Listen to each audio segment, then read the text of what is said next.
Welcome back, everyone. Today, we're diving into a story that begins with a simple auction. One of those moments where luck and curiosity collide in the most unexpected ways. Picture this. A man walks into a storage container he's just bought, not knowing whether it holds treasure or trash. But what he finds inside isn't just surprising, it's life-changing. And yet, as you'll soon discover, not all treasures come without strings attached. So settle in, because this is a tale of mystery, morality, and millions, with a twist that will leave you wondering just how far you'd go for a shot at fortune. With one final bid, he won the storage container he wanted, but the contents could either be a worthy find or it could turn out to be the stuff of nightmares. When a man discovers a locked safe in the storage container he bought, he is ecstatic.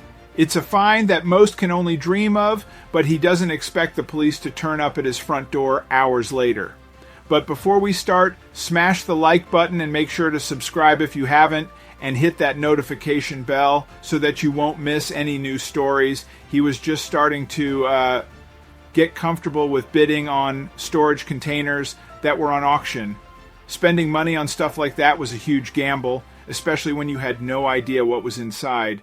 But he'd heard so many stories about people striking it rich, and of people finding classic cars that they used to drive off into the sunset. He hoped the same would happen to him. Up until that point, he had been lucky, managed to sell the contents he found in containers for just a little over what he had paid for the entire lot. But it was a lot of work, and it took a lot of time to go through someone else's junk. Yet he had to sort through it all, clean the valuable things, and then find the right buyer. He was almost at the end of his rope for the day. If there wasn't anything big in the next one, he was done. Joe stood outside the container with about 15 to 20 other people. Everyone was eager to see what was inside the 55 unit. These units were too big to get a good look in. A cyber unit that size would be ideal for storing furniture like a couch, chair, and even a small dining set. Or they could be used for sporting equipment, bicycles, and business merchandise. It felt good to win, but he had to warn himself, as he had done many times in the past, that he had to stick to his budget. But Joe just couldn't help himself this time around. The container was tightly packed with furniture, which often goes for a good price, especially when it's old, and there were a few other goodies he wanted to look a little closer at. But a woman behind him kept upping his bid. It started at 100. It was a hefty starting bid, but the container was really full. He matched the bet, and then the woman upped it a little, hebbed a bit more, and so it continued. How long could it possibly goon for? It was $350 in, and it was adamant. There was no way he'd give up the container. The bets rose to 400, and she still hadn't given up, but neither had he. The bets kept climbing, 450, 460, 470. It felt incredible, but at the same time he was shaking. All but a few onlookers moved away from the site now. That Joe was victorious. They had lost interest in the content since they weren't the ones that had to go through it. But once they saw what he found, they could only wish they had been the ones to win it. Joe slowly walked into the large unit, afraid and thrilled about what he would stumble upon. The container was packed with old furniture, but there was a bit of a gap that allowed him to walk between the items. There had to be something better in there that would help him break even, so he began looking. Joe's eyes flitted over the room and quickly fell on a dull gray container that was lying on the floor next to a chest of drawers. He rushed over and immediately set about opening it, but there was yet another problem. The safe he discovered was locked, and with a hope that it held something worthy, Joe called up one of his friends and asked him to come over and bring a drill. Joe drilled deep into the lock to force it open. When he finally broke through, he carefully took the lid off. Joe was surprised to see a collection of old VHS tapes and got to his feet and started to pull them out. Underneath the tapes was a note, but when he read it, a chill went up his spine. The note simply read D in rough handwriting. Joe inspected the old videotapes one by one and noticed that some were dated, but there was no other information written on the labels. He suddenly had the feeling that he was being watched. He turned to look behind him, but he was all alone in the storage container. You see, all things were not going to be peaches and cream for Joe and his extraordinary find. Barely 2 hours into his discovery, there was a knock on the door, and men in uniforms were swarming all over the container. Joe's elation was short-lived. Just what had he gotten himself involved in? The safe was stuffed with bundles of yellowed wax paper. Joe carefully unwrapped the first bundle and was astonished to find $50 bills. Joe couldn't believe his eyes as he unwrapped parcel after parcel after parcel. He had never seen so much money. It's but just how much money was there? Who did it belong to? And why were the authorities so interested? Go where the rest of was the pea-poer style but Barris. Joe realized that in his exaltation he had sent photos to his girlfriend and also uploaded the photos of the contents of the save to pretty much every social media site. Or statistics of his social media accounts, as shown by the Follow M app he used, even showed that his followers had increased, no doubt trying to get some of his cash. No wonder the police were here. Well, he still hadn't been able to count all the cash, but he knew it was enough to roll in. So far, he was up to 1 million. He dragged himself away to talk to Theo Officers waiting for him. But as Joe would soon find out, the police weren't the only onis interested in the contents of the safe. All in all, there was Evan.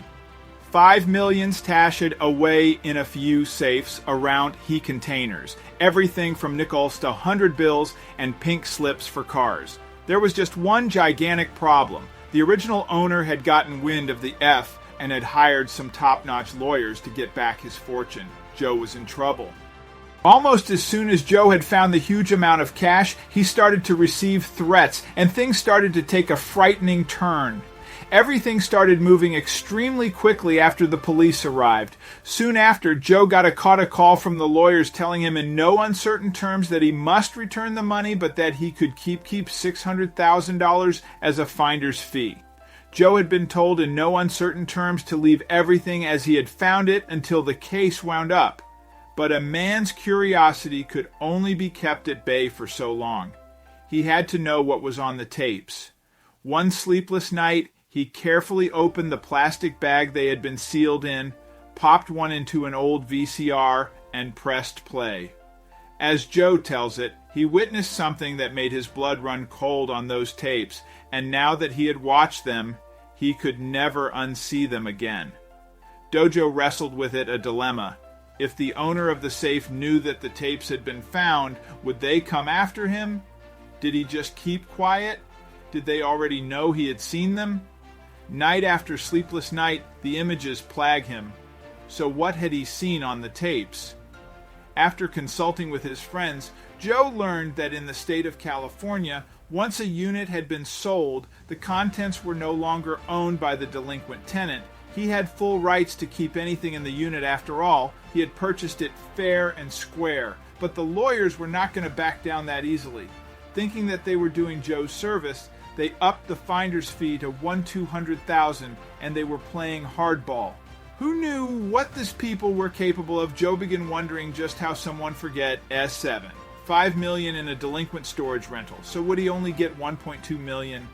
That's a huge amount of money in anyone's book, but still not quite like the huge figure that he had just felt in his hands while unpacking WT after WT of money. He didn't like the fact that he was being strong-armed, but there was also the moral dilemma. It was now his money, but he didn't do a thing to earn it. Perhaps he should give it back. The thought was not sitting well with him. After much deliberation and death threats, Joe decided that splitting the money straight down the middle would be a fair splits. After all, the now previous owners had left the container unpaid for a lot more than a couple of months, in fact, almost a year without responding to the letters sent by the store owners, and that dead was exactly why the auction had happened. Self-storage is almost identical to the real estate industry and works the same way as apartment buildings or longer-term rental hotels. The storage e-owners rent or lease storage units to their tenants who pay their fees by the day, week, month, or year. And just like an apartment building, tenants who stop paying the rates for the rental must be dealt with by the storage facility. If a storage facility landlord's tenant stops paying for the storage unit, the landlord can try to deal with them in two ways. They can evict the non-paying tenant, and if that doesn't rectify the situation, they can eventually auction off the tenant's items to recover their costs. Although this may seem unfair, storage facilities operate on extremely fine margins. A storage owner says, "I really don't make much money out of auctions. It's to try to cover our expenses. 90% of the time, I don't cover my losses. One unit may have cost me $600 and the person bids at $400, so my revenue has still suffered a loss."